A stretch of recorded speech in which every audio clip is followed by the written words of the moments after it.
The impact of the coronavirus outbreak is being felt around the world, including right here at home by local first responders. The outbreak that originated in China resulted in evacuations of American citizens to California. Delane Cleveland explains how a Maple Grove firefighter stepped in to help.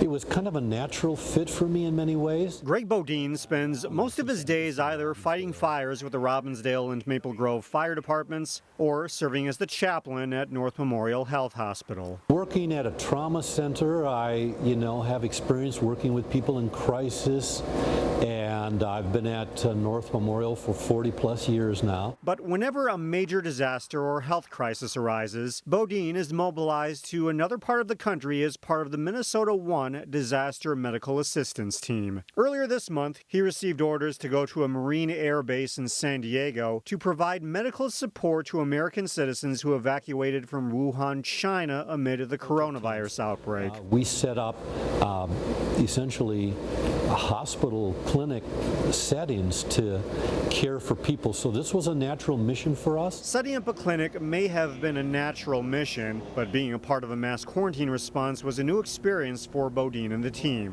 The good news is the fact that all of us on our team work in hospital settings or EMS settings, so we are day in and day out used to working with people who have different infectious diseases. Now, after 2 weeks of working 14-hour days to assess and care for the evacuees, Bodine is back in Minnesota, having used his skills to once again answer the call of duty. I met some wonderful people, and I just pray that they now, as my group was the first 2 weeks, as they reconnect with family and are out, that things will go well in their transition. In Robbinsdale, Delane Cleveland, CCX News. While Greg's mission may be complete, the work is far from over. After the Minnesota group returned from San Diego, a medical assistance team from Alaska replaced them to support the next round of evacuees. Robbinsdale police are holding a community notification meeting about a level 3 sex offender moving into their city. A 49-year-old Chandler Krause has a history of exposing himself and stalking teenage girls and adult women. While Krause has served his time, level 3 sex offenders are considered the most likely to reoffend. Residents can ask questions at the community notification meeting scheduled to take place Thursday, February 27th from 6:30 to 8 p.m. at the Robbinsdale Public Safety Building. Family and friends are remembering a Maple Grove public servant who passed away earlier this month. Donna Ryon served on the Maple Grove City Council from 1978 to 1990. After that, she worked for the city of Maple Grove until the year 2007. Former city manager Al Madsen says Donna Ryon was always fair and always well-versed. She was 78 years old. For the first time in 40 years, Brooklyn Center Police are rocking a new shoulder patch on their uniform. The patch was designed by staff members similar to the previous one. The new design has a bald eagle holding the American and Minnesota flags. The difference? The new patch incorporates a thin blue outline of the state of Minnesota. It also includes the establishment date of the Brooklyn Center Police Department.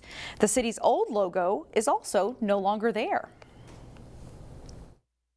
We had a little bit of a motivation as the city transitioned away from our old logo recently, and so that really was kind of the push to seriously look at redoing the patch. Officers hope that within the next month, all police garments will have the new patch. In Plymouth, customers are reacting to the closing of Jake's City Grille. The restaurant along Highway 55 closed its doors for good on Friday. A manager told the Sun-Sailor that the restaurant wasn't doing so well and that the property had been sold. Customers we spoke with came out for a last meal.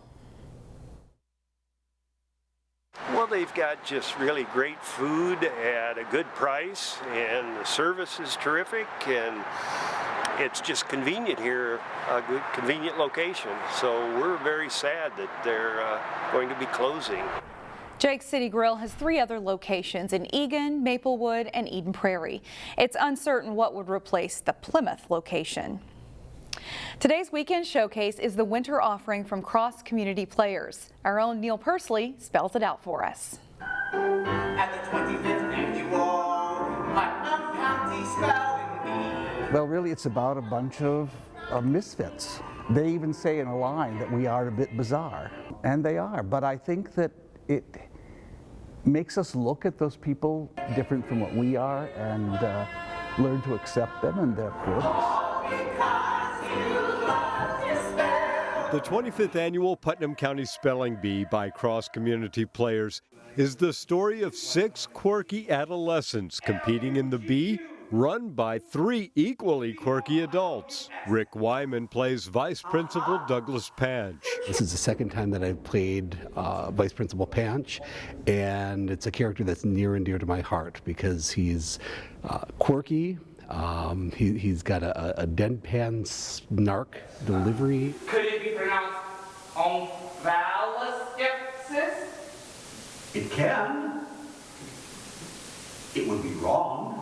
Spelling Bee first opened off-Broadway in 2005 and was written to allow for a lot of actor improvisation and audience participation.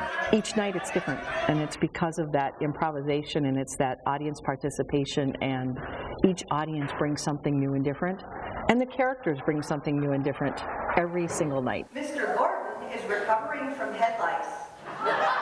I just found it very endearing to watch. Mexican. The few audience members we've had over the last couple of nights that come and help fill in as spellers, they have just really chuckled and enjoyed it. A weekend showcase from Maple Grove, Neil Persley, CCX News.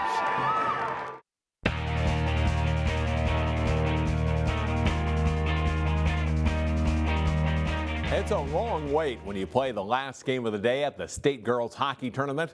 Maple Grove made the most of its opportunity, though, in the Class AA quarterfinals. The Crimson facing off with Hill Murray Thursday night at XL Center.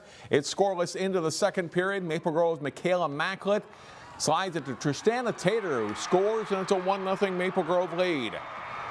4 minutes later, Hill Murray's Nina Steigoff works around the D and scores on the short side, tying the game at 1. Then Jessica Dochniak gets a breakaway. She stopped, but Olivia Boyer pops the rebound in, and the Pioneers go up 2-1. That's the score after 2 periods. In the third, Maple Grove comes back. Sam Nordstrom finds the puck in her skates and gets it to Sam Stelgis for the goal. The Crimson tie it up 2-2 with 6 minutes into the third period. And then here's the game winner. Off a face-off, the Pioneers eventually get control, but stick handled too much in traffic, and Tater gets the steal and lifts the shot up high and in for the goal. Maple Grove wins a thriller 3-2. They face Edina in the semifinals Friday night. The Section Boys Hockey Playoffs are underway. Wayzata and Edina have had some great playoff matchups in the past, and you can add Thursday night's game in with that. The 4th meeting of the season between the Trojans and Hornets. And Edina strikes quickly as freshman Jimmy Clark tucks the wraparound in for the first goal of the game. Clark creates again and steps up Willie Johnson for the goal. It's 2-0 Hornets after 1. Wayzata cuts the lead in half early in the second. Jake Keller stepped up Charlie Podiak for a power play goal. Edina answers right back. Luke Rugemer to Jackson Borst, and it's 3-1 Edina. But Wayzata gets 2 goals late in the second. Gavin O'Connell chips it off the wall. Drew Streeter finds Keller for the goal, and it's 3-all.